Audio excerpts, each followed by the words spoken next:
Alright, good morning. Another day, another video.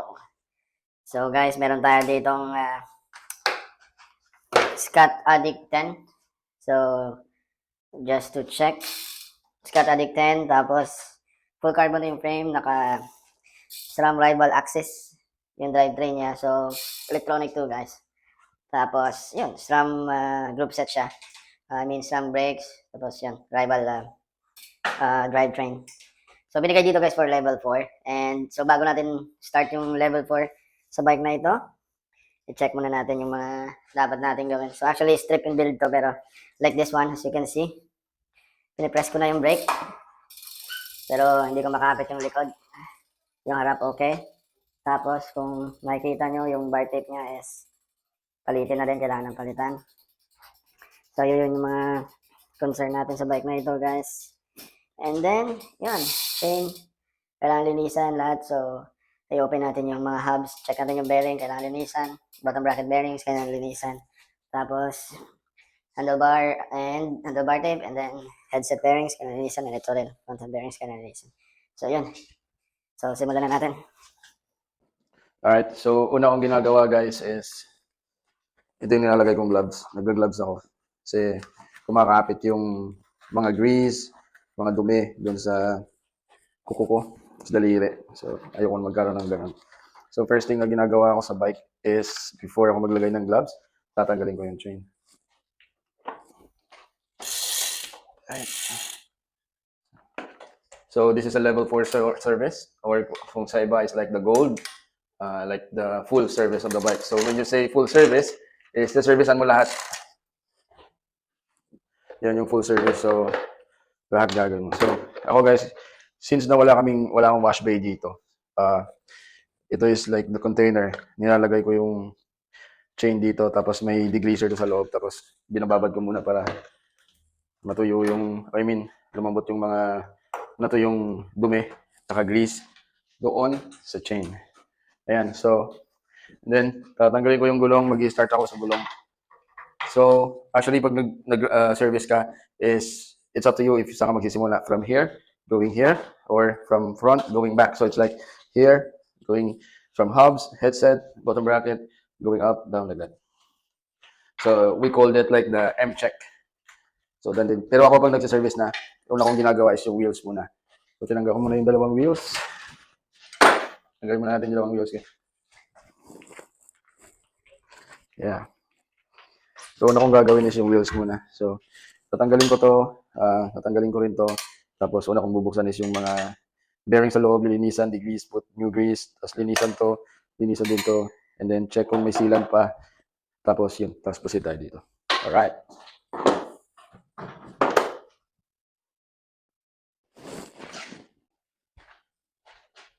So, dito guys, tanggalin na natin yung rotor para ma-access natin yung mga bearings sa loob. Okay. So ito, hinihiwalay ko to from the other parts ba kasi matamaan na yung grease or oil. Kaya nilagay ko lang siya muna sa gilid. Alright, so mayroon na tayong access sa bearings. Gamitin na natin ng plies. Tanggal. Yan. So may access na tayo dito. So pwede nyo check ng ganyan. So actually, sa bearing is okay pa. Pero kailangan natin i-grease. So check nyo kung okay pa yung loob. So make sure na pagtanggal ng bearing cap is or cover is hindi siya masyadong ma-deform so that mas okay pa siyang ibalik at hindi siya magkakaroon ng friction kung ibabalik niyo siya. So may ginagamit akong tools. Tool. Alright. So ito yung tool na ginagamit. Improvise. So ayan guys. So kailangan natin palitan yung grease niya. So normally it's like okay pa naman. Smooth pa naman yung rotation niya. So meron akong compressor dito. Bugaan ko lang. So tanggal na yung lumang grease. Tapos punasan lang. Yeah. Alright. So lagyan na natin ng bagong grease. So ito yung nilagay kong grease. So ginagamitan ko siya ng syringe para may lagay ko ng maayos doon sa ball bearing. So ganito ako maglagay ng grease, guys. So talagang dinalo ko dun sa butas sa pagitan ng mga bulitas. Doon ko siya nilalagay para mag-penetrate sa loob. After that, takpan. So dapat linisan mo muna yung cover. So actually malinis na rin yung cover din. Okay. Alright. Okay, takpan na natin. So pag takip, dapat dahan-dahan lang na hindi madipon yung cover. Alright, same scenario sa kabila, okay? Alright, so natapos na natin i-regrease to, guys. So the next step is, meron akong basahan dito na pinusot ko sa tubig na may dishwashing liquid. Tapos linisan na natin to. Mas magandang linisan na to ngayon kasi wala pa yung rotor. Tapos may access ka sa mga dulo ng spokes dito sa hub. So napaka dali niyang linisan, kumbaga. So each spoke kailangan lang punasan. So yung ginagawa ko, guys, hindi ako gumagamit ng mga spray or any pressurized water sa paglilinis. For me, advisable yung ganito, lalo na sa mga expensive bikes na hindi naman gaanong madumi. Kasi na-preserve mo yung bearing na hindi pasukan ng tubig. Kasi yung pressurized kasi, pumapasok yung tubig nun, guys. Kasi let's say sabihin natin hindi mo pinapatama yung pressurized washer doon sa mga bearings. Tawag niyan. May tendency pa rin papasok yun. Hindi natin lang alam. So, yun. So, yan. Unti-unti lang natin. Basahan lang. Unlike kung, let's say ikaw, nag-ride ka talaga sa ulan. So, immediately after the ride, kailangan mo talagang spray or i-pressurized washer yung bike mo para matanggal lahat ng buhangin or dumi, putik sa bike mo. And then, after that, kailangan mo rin siyang buksan, yung mga full service, yung mga bearing. Especially kung nag-ride ka ng mahaba, like 2, 3, or 4 hours under the rain or water. Ayan. So, malinis na po yung gulong natin. After that is, yung rotor, pwede na rin natin ibalik. Linisan din natin bago ibalik. So, ganito ako mag-service. Pero let's say, kung yung bearing, when you check it, is there's some grinding or roughness feeling, I advise to replace it than to re-grease it because wala na rin eh. Maano na yan.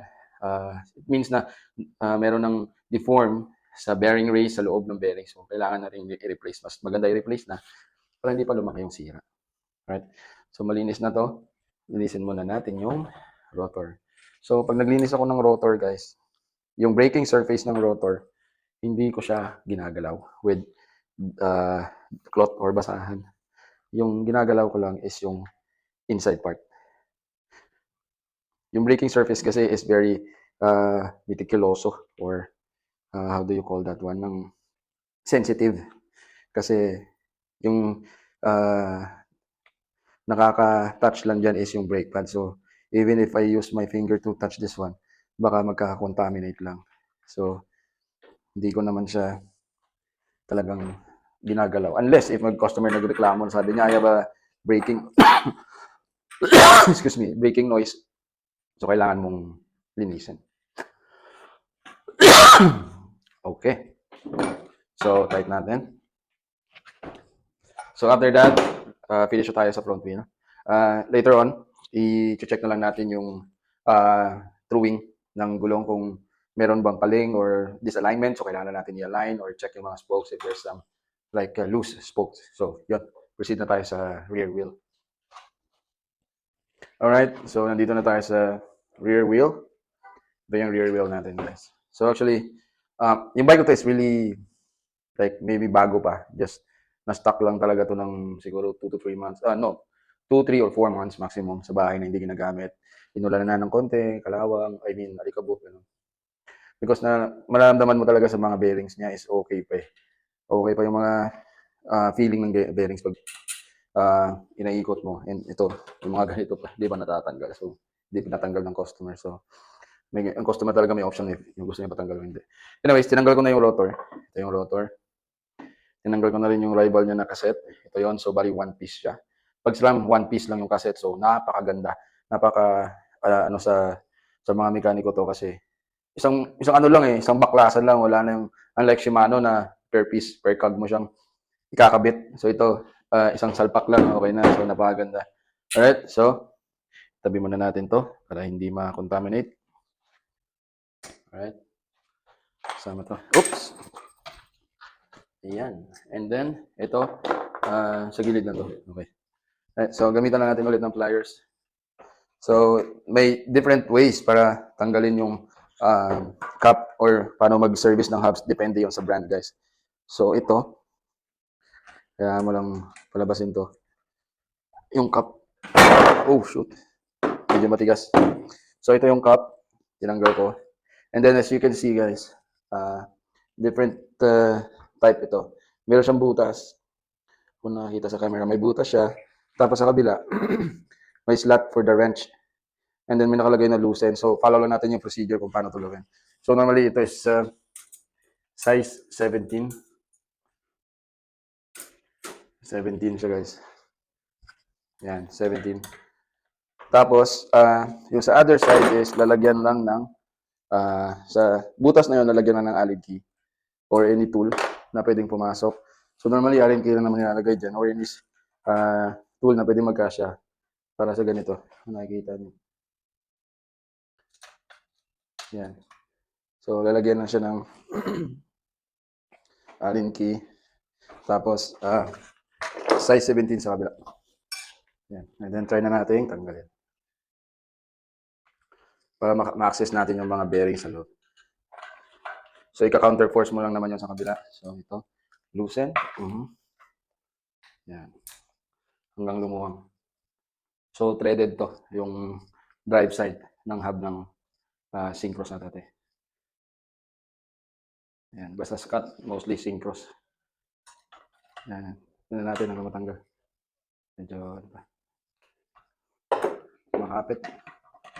Yun. So, tanggal na, guys. Yan. So, may access na tayo. Once na natanggal na yung cover, pwede mo nang hugutin to. Easy lang. So, ganitong klaseng hub is very basic, but you can upgrade this to a ratchet type hubs, I believe. Yeah, oo, pwede. So, ito siya, 3 poles siya, pero pwede mo siyang i-upgrade ata. So, maraming poles or ratchet type.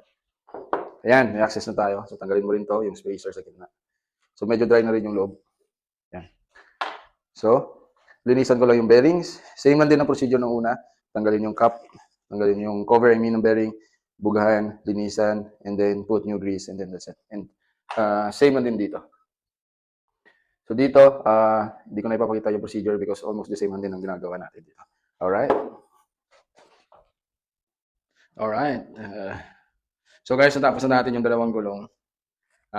So, dito na tayo sa frame. So, the next step is the headset bearings. So, ang ginagawa ko guys is, actually, if you check, lagay mo yung kamay mo dito. Smooth pa rin, walang grinding or walang whatsoever na feeling kang mararamdaman pag iniikot mo siya or minumove mo yung headset bearings or yung handlebar. So, ang gagawin lang natin is, linisan natin yung head tube tsaka yung cap ng headset bearings. Tapos yung headset re-grease lang natin. So, very same procedure lang. So, open muna natin. Since this is internal cable routing, minsan medyo mahirap to pag kailangan mo mag-replace na ng bearings or ng headset bearings. Kasi yung mga cables ay dumadaan sa loob ng headset bearings. So, kailangan mo pa talaga magputol ng mga cables, magtanggal ng mga bar tape, ng ganyan, para lang mapalitan yung headset bearings.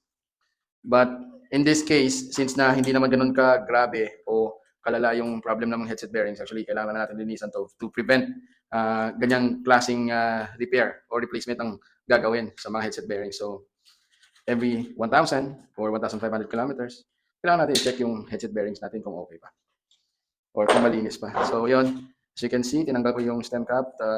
Tapos, inangat ko to. May access na tayo sa mga spacers. So, normally, this is like 40, 45 mm spacers lahat. So, kailangan lang natin tanggalin isa-isa para may space tayo pag access sa headset bearings. So, ganitong itsura ng Scott Addict spacers. So, natatanggal lang siya, guys. Yan. So ito is like 5 mm and then this is 10. Yeah, so tama, 40 yata, 40 mm lang. Yan. Nakita nyo, tanggal na siya. So, may space na tayo dito. Pwede na natin ma-access yung bearing. So, unang kong ginagawa is yung top muna. So, para hindi mag-slide down yung bearing pababa, may nilalagay akong strap dito. Para mag-stay lang yung fork sa taas. Yan, make sure lang na hindi nagagasgasan din yung unit natin. Yan. So, as you can see, gaganyanin ko lang. So, nandito na yung compression spacer. Gagamitan ko lang ng pick para matanggal natin. So, ito, dry siya. Yan. Dry yung headset. So, walang ka-grease na grease yung palibot niya. So, kung walang grease, yung cap ng headset. So, kung walang grease to guys, yung dito, kung saan nakasit to, walang grease to, ito, tingnan nyo, wala talaga. Although medyo smooth pa, pero kailangan may grease. Tapos ito, magkakaroon ng tunog yan dito. Pag, halimbawa, nakatayo ka or papadya ka ng malakas, magkakaroon ng click sound yan. Contact ng rubbing ng metal to fork. So, yun yung ina-avoid natin. At saka para mapalitan yung grease sa loob nito. Yan. So, going back. Ayun na guys, so, tanggal na natin. Kailangan na natin ibaba ito. So, nakadikit siya eh. Nakadikit siya dun sa parang compression spacer. So, gamitan na natin ng ganito para mag-separate sila. Yun, natanggal din. Yan. Kung makikita nyo guys, meron siyang isang ano pa ito. So, yan. So, pwede rin natin itong ganito yun guys. Bigyan ko lang kayo ng idea para meron kayo mas malaking access. Since na this is a wireless shifter, so dalawang cables na yun nandito, which is the brake, front brake and rear brakes. Yan. Okay. So, meron na tayong malaking access dito guys. Kung makikita nyo. Alright. So, punasan natin to. Wala naman siyang dumi. Wala siyang kadumi-dumi guys eh. Malinis lang talaga. And then, i-open natin yung bearing na to. Pagka-open natin, saka natin bugahan para matanggal yung lumang bearing, lumang grease, and then palitan natin ng bago. So, isang way para ma-access natin yun is dalawa. Normally kasi yung cover sa ibaba is more on makapal or malapad. So, ito na lang yung gagawin natin. Sa baba natin papadaanin guys. Para mas mabilis natin malagyan. As you can see, yan guys. So, na-open ko na to. So, yung gagawin natin, teka, i-zoom ko. Zoom natin para. Yan. Yan. So, try natin bugahan guys. Wala na rin grease eh. Wala na rin grease sa loob. Oh, yun, meron. Konti. So, bale, ang mga factory grease na nilalagay dito is minsan mabilis matunaw or mabilis mawala. Teka.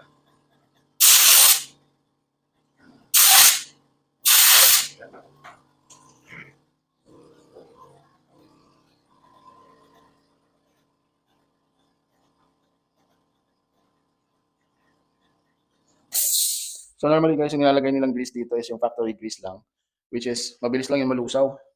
So like I've said, after 1,000 or 1,500 kilometers, malalaman nyo, wala na yung grease yung headset bearings nyo. Dahil nga, nalusaw na sa init, sa temperature, ganun.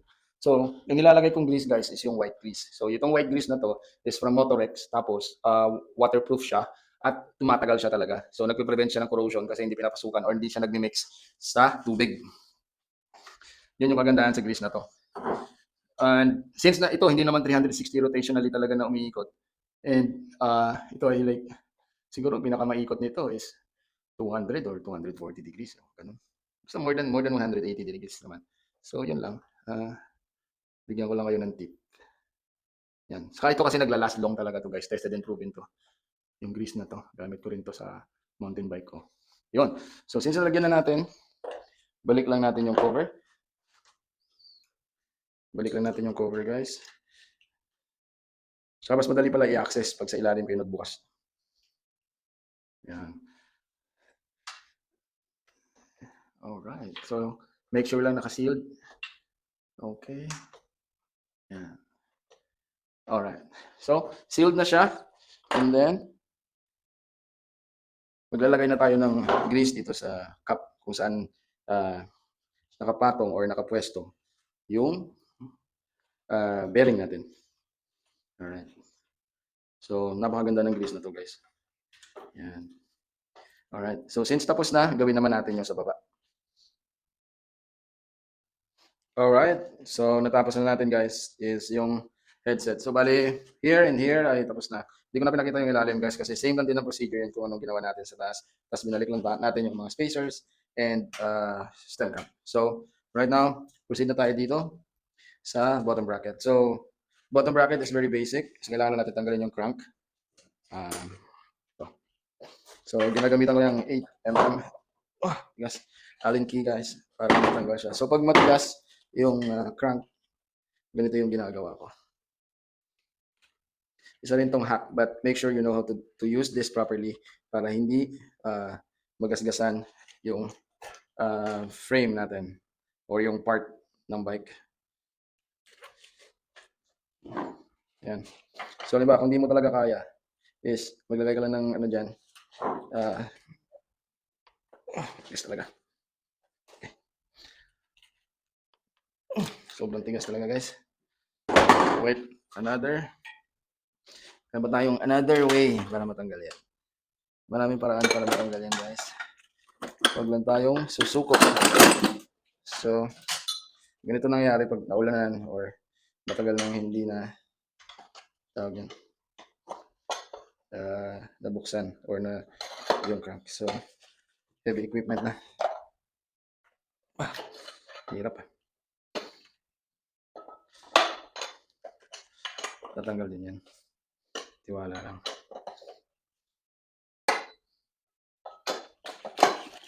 Tupik. Yan. Tanggal na siya. Minsan yung unang ano lang naman yung matigas, guys. So, yan. Unti-unti lang. Tatanggal din yan. Yan. Okay na. Malambot na siya. So, pwede mo nang gamitan ng kamay. Tanggalin mo lang to. Yung strap nyo. Yan. So, hindi naman siya nagasgasan, guys. Ingat lang lagi. Pag gumagamit ka ng mga heavy tools, kailangan mo lang mag-iingat para hindi ka masaktan at hindi rin magasgasan yung bike.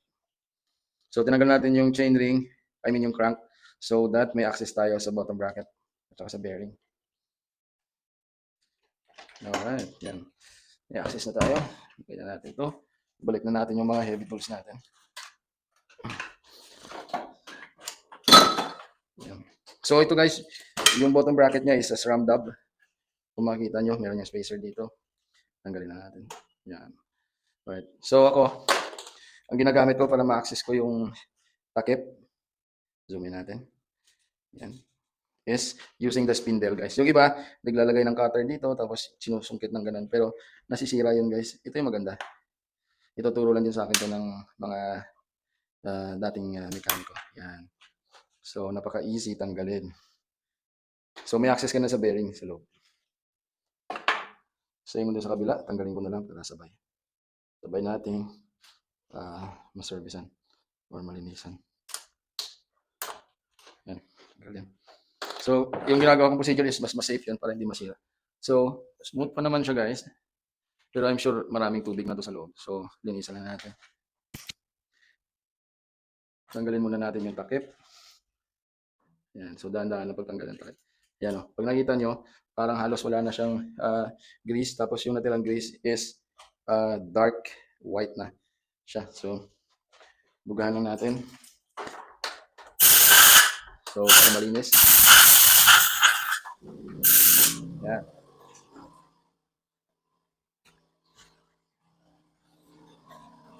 So, gagamitan ko siya, guys, ng ito kasi degreaser itong laman niya.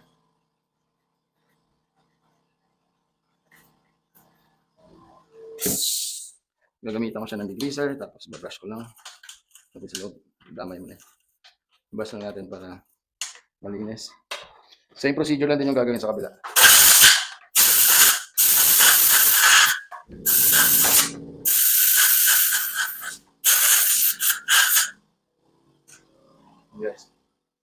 Malinis na siya. So dito, since na kailangan natin ng magandang grease, gagamitan ko siya ng ganito. Ito ay bearing grease ng Motorex. So bearing grease to ng Motorex guys. Hindi ko ginamit yung puti kasi medyo sticky yun. Yung viscosity niya or yung ano niya is medyo malapot. So baka nagkakaroon yun ng cause ng friction or di magandang or smooth na ikot. Kasi yun para lang yun sa mga joints, mga ganyan. So I prefer this one. Kasi ito medyo maano siya. Yung tawag nun, yung hindi siya masyadong malapot talaga. So, ibalik lang natin ng maayos yung ito, yung cover niya. Ayan. So ito guys, pag na-deform to, sometimes hindi nagaganda yung ikot ng bearing natin. So mostly, yun yung problem ng iba. Yung na-UUP na yung cover, tapos yun, hindi na naging maganda yung ikot niya after nila tanggalin kasi nga sumasayad na siya. Alright. So pagkatapos niyan, ilagay na natin yung cover. So bago mo ilagay yung cover, lagyan mo muna ng grease syempre. So dito guys, pwede na kayo maglagay ng white grease sa labas so that hindi mag-penetrate yung tubig sa loob ng bearing. Yan. Ito yung parang pinaka-seal ng bearing. So lagay na natin yung cover. Mahirap pag may gloves ilagay ito eh. Pero pag nakuha mo siya ng tama, papasok na siya.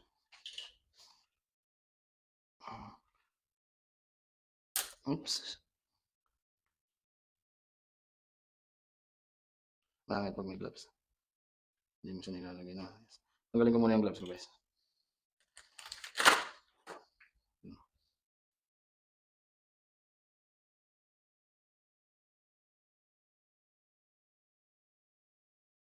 Yun. Alright, o diba? So, same procedure sa kabila. So, ganyan lang. And then proceed na tayo sa overhaul linis ng bike. Alright. So, natapos na nating linisan to guys. So, magsisimula na tayong maglinis ng frame. So, dito ko nagsisimula sa likod, papunta sa harap. So, from RD, ito, tapos buong bike na. So, adjust ko lang to para may access. So, ginagamitan ko na to ng degreaser guys para matanggal yung mga dumi. Alright. So, first is, just spray it. Yan, degreaser yan na may halong tubig. Yan. So, siguro ita-time-lapse ko na lang guys para mas mabilis. Sige. Alright.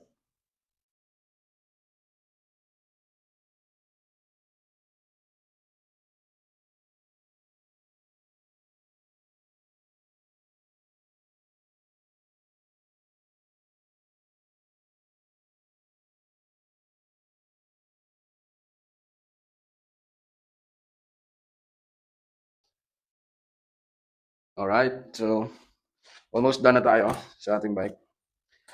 Bar tape na lang. So, tinanggal ko na yung bar tape guys. Yung lumang bar tape.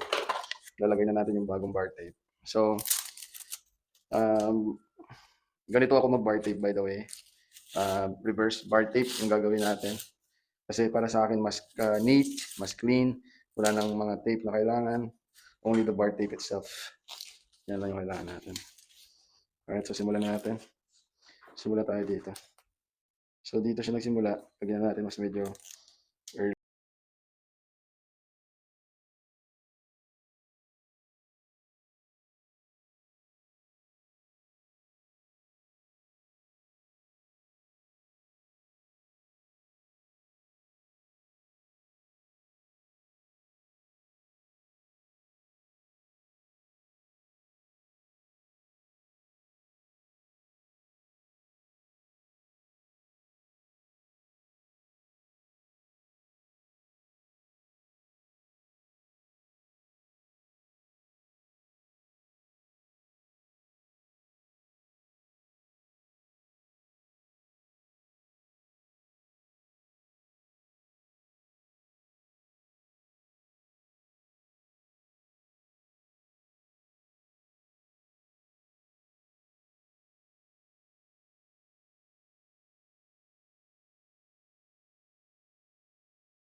All right, so we're almost done, guys. So we will just gonna do some finishing touches na lang. So like this, car polish.